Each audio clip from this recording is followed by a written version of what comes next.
You left it here? Fawano. Yes, I was going to say that. I am so sorry. Yeah. Fawano, my brother Fawano. Yeah. Okay, from the Valila side. Okay? So don't forget Moivano. I'm happy to stand before you this day and represent my grandma. I hope that I can say something that will benefit to you by my grandma. I'm the oldest grandchild of my grandma, and my name is Logotaeao, Filiaga, Atuaia. I married Atuaia. And I was growing up in Samoa, like Mama said, with all of them. Lama, Lintane, Walapa. I was about, 7, 8 years old. And I remember we had a Fale Samoa, and my dad used to be the only one to have a car in Amaua, the whole village, when I was growing up. And he was working at a bank camp, you know, where the catfish, the tuna fish, and he was kind of well off at the time, and the only one with cars back then in Amaua. Anyway, Grandma May played the piano very well. She was the one who played for Kipeni Sua, translating the book of the hymn book in Samoan. Grandma May played the whole hymn book by ear. You know, she knows notes, but those kind of piano older days, the long ones. We don't have those days. We didn't have this. We have today, this like this, but we have those ones that we use your feet and she played those, and she was the one who played for Grandpa Kipeni Sua to translating the music. Grandpa would be saying the words and the notes, and she would be the ones to play. That's how I learned, was from my grandma. And I know my grandma was a very loving person, very humble. And I know growing up, these 4 sisters know them very well. I was fortunate to know them very well. They're very close. I never hear them argue. And they were, the younger one, Grandma Ruta, Grandma Malila, Grandma Haula, would always respect my grandma. And that's what nowadays we kind of forget to respect the older people, the ones older than us. And I remember my grandma used to, all the boys used to sleep in a Fale Samoa, Walapa. Then one night, this is a story, one night they woke up, and guess what? A cat, they were sleeping under Uncle Mika's blanket, and he gave, the cat would have small kittens right under his blanket. And then Walapa and Letane took the cat and put it on his face, and he would knock out sleep. Grandma May was a very loving person. I will never forget my whole life how these 4 sisters would always be together. And that's how all these cousins, not cousins, but brothers, they call my dad was the oldest. I remember my dad beating up Walapa and Fawomo and Uncle Fasi, because he had a bus that, you know, that runs between Whangapongo and Amaua, and they're the drivers. My Uncle Fasi is the driver, and then he took Walapa with him, and took Itane with him to Whangapongo, and instead of taking the passengers, they go take their girls. So my dad would beat them up.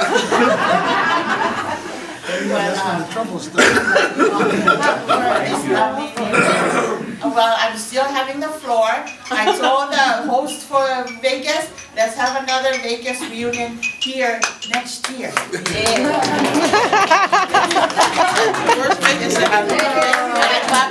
I would love to have it in Hawaii. I would love to have it, but you know, over here is It's the Central. Anything. We can drive, we can come here to Vegas. But You can swim know, from I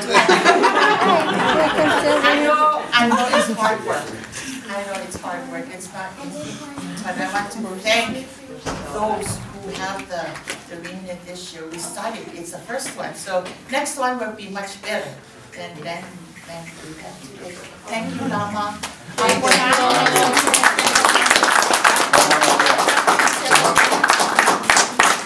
I'm asking you. You have something to say? For what? Again. And Maria, you have something to say about Grandma Maria? Get your right arm. Maria. Sure. Maria, our time is Walker, Mrs. Walker. I wasn't even born. She's still 19. Okay. I think we were the first grandchildren there. And I remember when Grandma started to teach Lomo how to play piano. And me too. But every time she sets on my finger, I run away. So we scheduled a time for us to learn how to play piano. When it's my turn, I take Uncle Pusila's son and run away to Tialavea's house and play mapos over there, and I forget about my piano lessons. That's why I'm the only one that don't know how to play piano. It's because I run away, because Grandma, every time, wherever she's at, she hears me play my lessons. If something wrong, she comes right back and hit my fingers with the ruler. So I said, no more, I don't want to. And I remember my grandma, when she was getting old.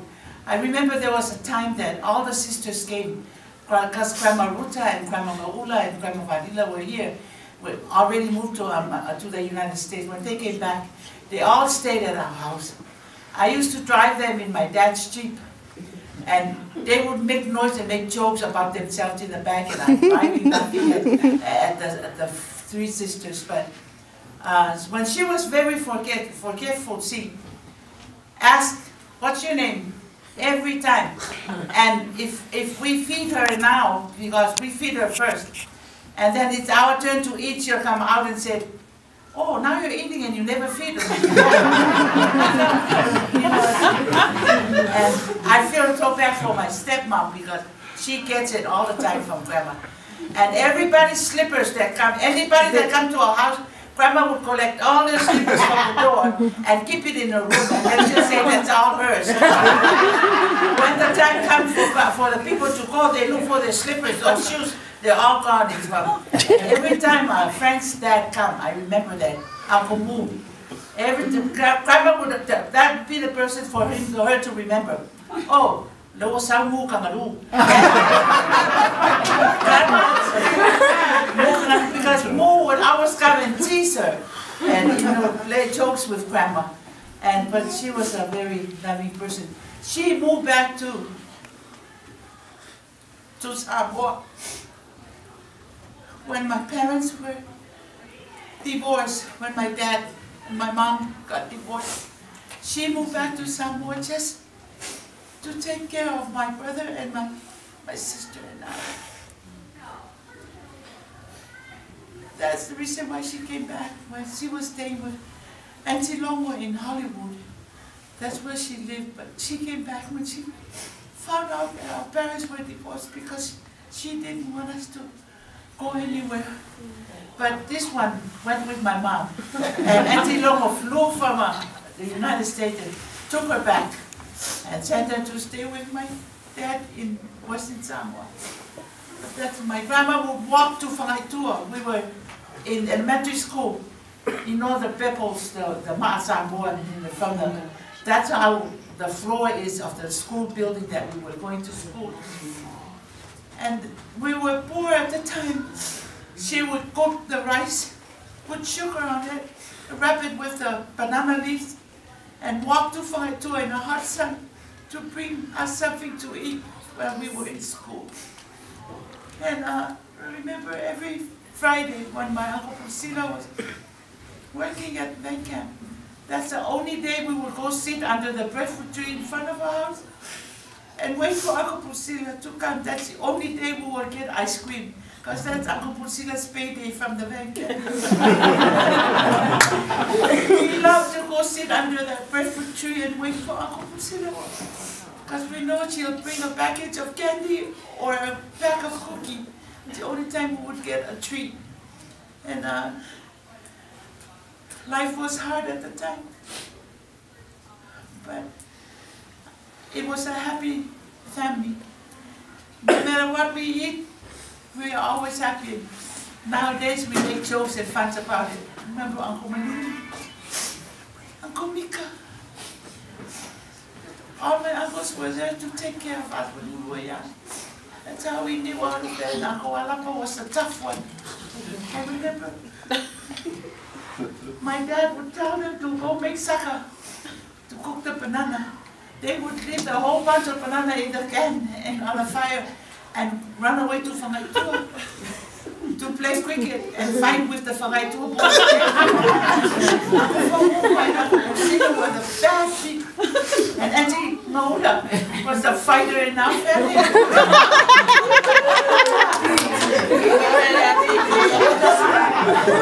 Every day after school, the bus would come and my Mamia's dad would say, "There's a fight going on."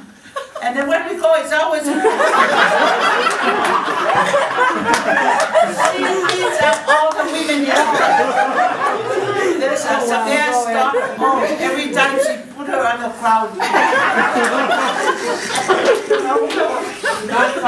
That's like, yeah, Melissa and Matilda, you don't know your mom. She was the fighter at the time. Aku walapa, oh, aku walapa. I don't know anymore about that.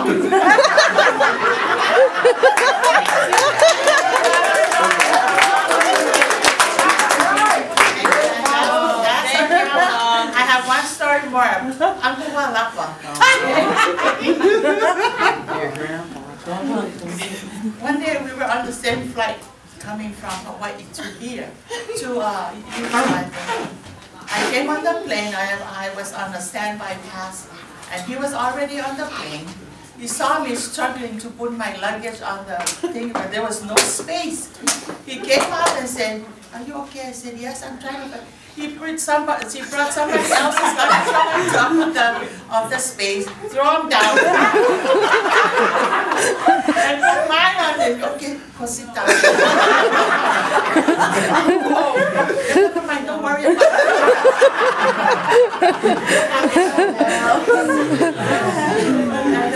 I will never forget that. He loves you, tough guy. He loved you first. Dad loved you. No. And then one day at the village, I told you the story because you guys was not there. I was the first one born to Grandma May. And then one day the meeting in Amawa, all the high chiefs of the village were having a meeting. There's only two main chiefs there, Savea and Tialavea. So one day my dad was a Tialavea, and so they had a meeting, and somebody said something about my dad that Uncle Walapa didn't like, and Uncle Fawomo. You know what happened? They stood up, went in there, and beat him up, beat up this guy right there inside on the filing. And I will never forget that, and Uncle Fawomo with a bush knife, he hit somebody on the back. He was in a jail a couple of days. My dad was tortured.